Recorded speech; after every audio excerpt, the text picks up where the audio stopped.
Tucked away on a remote, lesser-known island in southern Indonesia is a mysterious school unlike any other you've probably ever heard of. Today, we are going to visit this unique establishment and get an inside look at what makes it so special and how it's literally changing the world, one student at a time. We have just arrived in Sumba, a culturally rich and naturally pristine Indonesian island. Unlike many other tourist islands in Indonesia, Sumba is undeveloped and full of natural beauty. Unfortunately though, due to its distance from the capital, low population density and dry climate, Sumba is one of the poorest regions in Indonesia. Because of the dire economic reality in Sumba, most children get pulled away from school as soon as they can contribute to their family's income. Before our arrival, we were researching Sumba when we found out about the Sumba Hospitality Foundation, a hospitality and sustainability school that is providing young locals with an unprecedented opportunity for education and career growth. We were all inspired by the foundation and immediately reached out to see if we could visit. So the morning after we arrived in Sumba, we arranged for a taxi ride to the school. I'm so excited to see if this is actually an organization that's properly functioning, the way that it's advertised.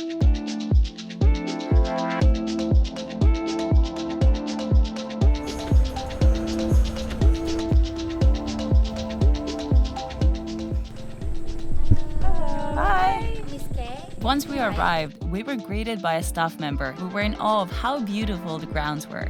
The campus is a special place with open-air classrooms, an organic farm, and a fully functioning resort and restaurant. First impression, seems like everything's really well constructed. Yeah, it looks very intentional. It seems like there's staff as well as the students. So I wonder if they choose a section of tourism or how all these pieces are really playing together, but it seems very serene.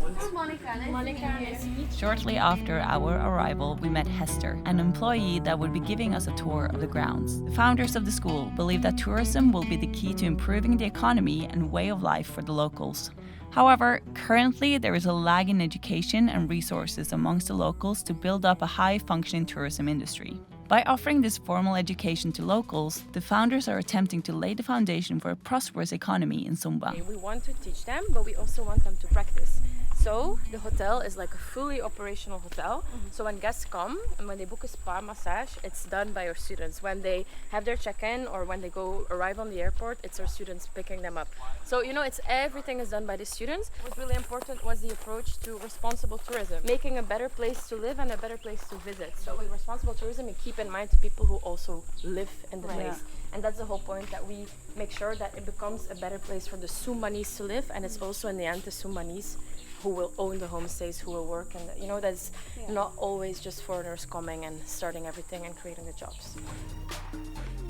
This is, by the way, this is our sunset bar.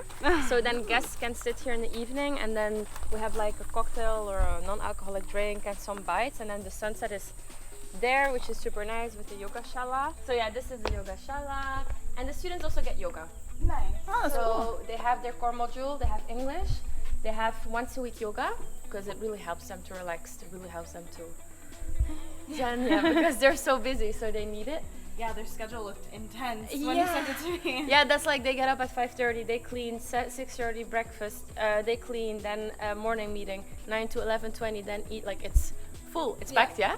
On Saturdays they have life skills, so we work a lot on their soft skills, so building confidence, resilience, how to deal with toxicity, how to deal with manipulation, a lot of just tools to work on their personality and to make them ready. So we try to really prepare them for it, and also financial literacy, so many different topics, so that's really cool. And then every afternoon on Saturday they have class with me on sustainability, and it's super cool, I love it. And on Sundays they're free, so that's good. So they're off on Sundays, except when they're guests, of course, so that makes it quite challenging, but also they love it. They love it when there's guests and they're so excited, and then they talk to them, they get to know them. They're like, this guest is from Portugal and he taught me this word, and then She kept circling back to the locals and how they're involved, and that so many of them are teaching, and that the goal is to bring them back. And never did I feel like she was putting herself on a pedestal above them. No. She was like, I'm so happy to be here. I'm so happy to work with them. They're also so happy to be here. We get to give them this great environment and kind of give them the skills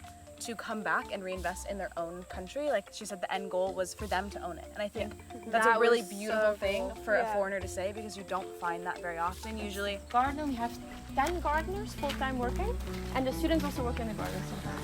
As we toured the campus, we asked Hester what obstacles the foundation faces. She explained that one of the biggest struggles they face is maintaining staff and volunteers. I think continuation is hard with the staff because especially sometimes you get really nice profiles outside of Sumba and then they come and they're like, oh, Sumba, like they don't manage living here because it's remote, it's not like Bali.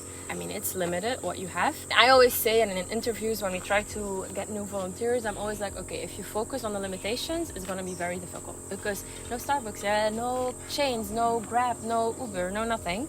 But if you focus on the options, opportunities, waterfalls everywhere, beautiful beaches, like you work in an amazing organization, beautiful weather. I mean, that shifts the perspective, right? And same goes because the students are here for 1 year, and so we struggle at the start to have a certain quality, and then at the end they're so good, and then bye, they go on their internship, and we're like, hey!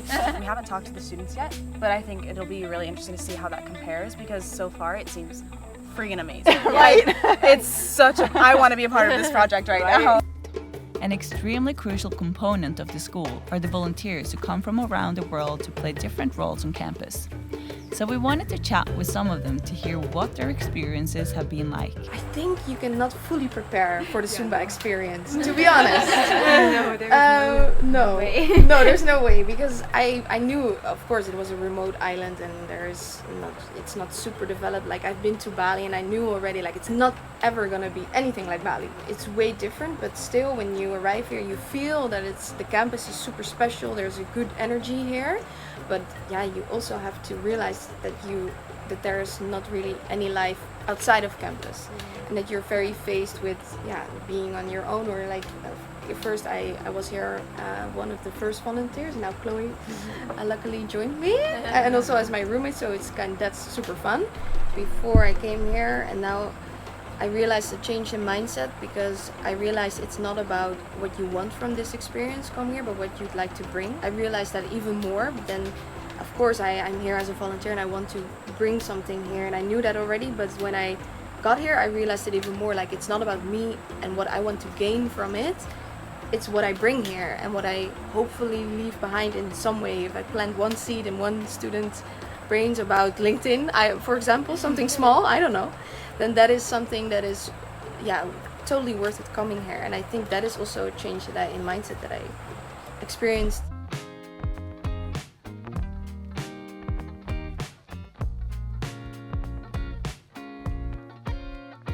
And I want to build myself to be a professional worker, meet new people from different countries.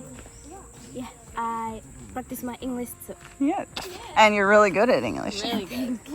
That's really cool. I like that.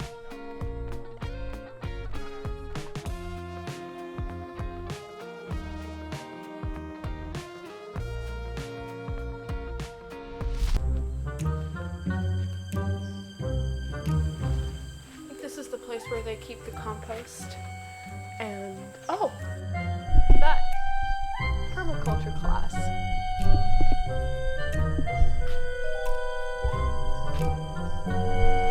When were you at home last time? After we have exam in April, in May we have holiday. Okay. It's just 1 week, Yeah. but it's more enough Yeah. Right. because we can meet with our parents, our brother, sister. Yeah. You think we'll be friends?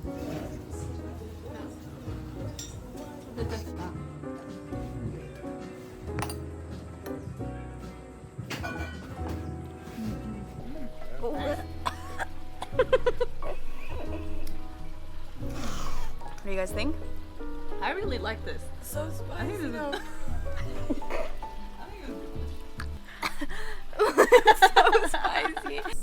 After lunch, we were invited to sit in on some of the classes to see what the classroom experience was like. In all our travels, we visit both remote locations and tourist hotspots. There's always a nagging concern about how tourism is impacting the planet's most beautiful areas. It is nice to be informed by experts on this subject and realize that there are people taking an intentional and considered approach to making tourism more sustainable. We will bring what we learned here with us as we keep sailing around the world. In the end, we all have the same mission: to have an impact that somehow can create positive ripples on a grander scale. Thank you for showing us your ways. We can't wait to see how you will change the tourism industry. This is Mara, signing off.